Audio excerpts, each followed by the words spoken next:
Hi again, Gregg Bell, the News Tribune, MetLife Stadium in the Meadowlands.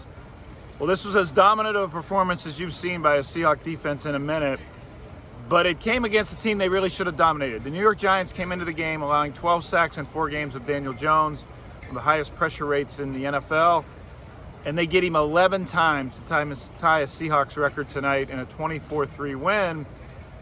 Yet, despite all the sacks, 2 for Nwosu, 2 for Bobby Wagner, 2 for Devon Witherspoon, it was still a 14-3 game with the Giants inside the 10-yard line in the third quarter, about to make it a 14-10 game, when Jones threw into the middle of nickel coverage, zone defense, right to Devon Witherspoon.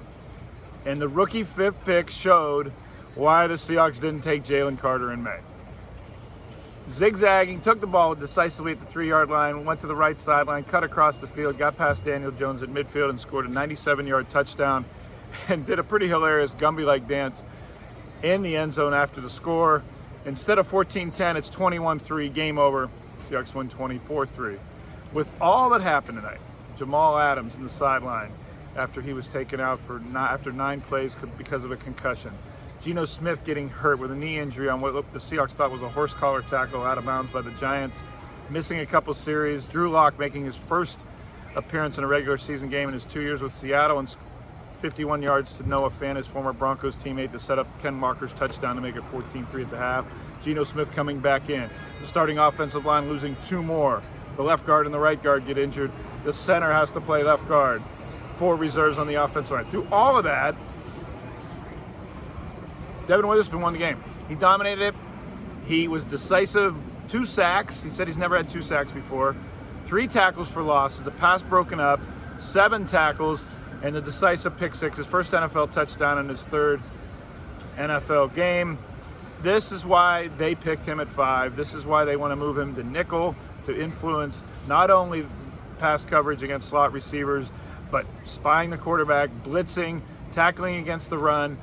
He's a dynamic enough player. The Seahawks want to use him outside and inside, and because of injuries to Trey Brown and Artie Burns, they used him inside tonight at nickel, put Michael Jackson outside. Devon Witherspoon won the game. With all else that happened, won the 3rd game in a row for the Seahawks to send them 3-1 going into the bye. Let's talk about Jamal Adams. You read, we wrote him saying Friday he was in a dark place, but he was mentally now tougher after the 13 months of recovery from the torn quadriceps tendon. How excited he was to come back here to this stadium where he starred for the New York Jets before they traded him to Seattle in 2020. And then 9 plays in, 2 tackles he had. The second one, open field on Daniel Jones. Jones' quarterback's knee hits him in the side of the head. He's concussed. He can barely stand up. He wobbles.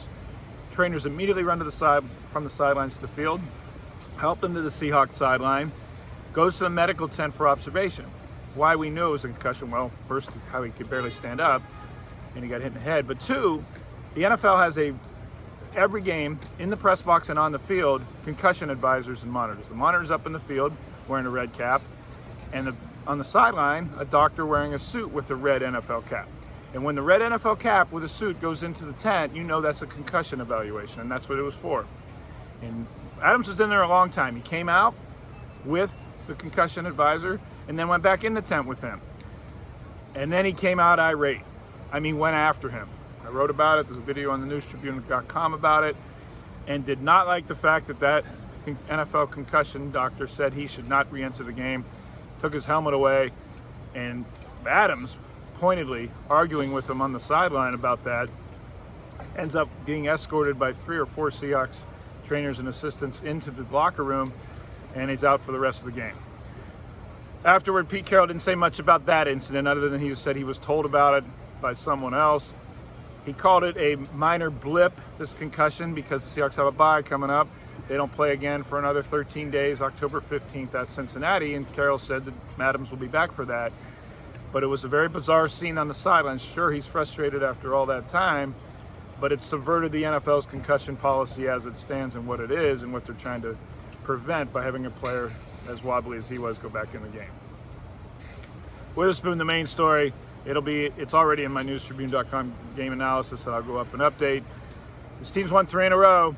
They're only behind the 49ers in the NFC West, who's 4-0, and they've really only played one horrible half of football, the second half against the Rams in the opener, and it was horrid. But since then, they have feasted on opponents' weaknesses, That's what they did tonight against the weak New York Giants, 24-3. All my coverage at thenewstribune.com, on Twitter, X, whatever they call it now, at GBellSeattle. Thanks for watching. Have a great week.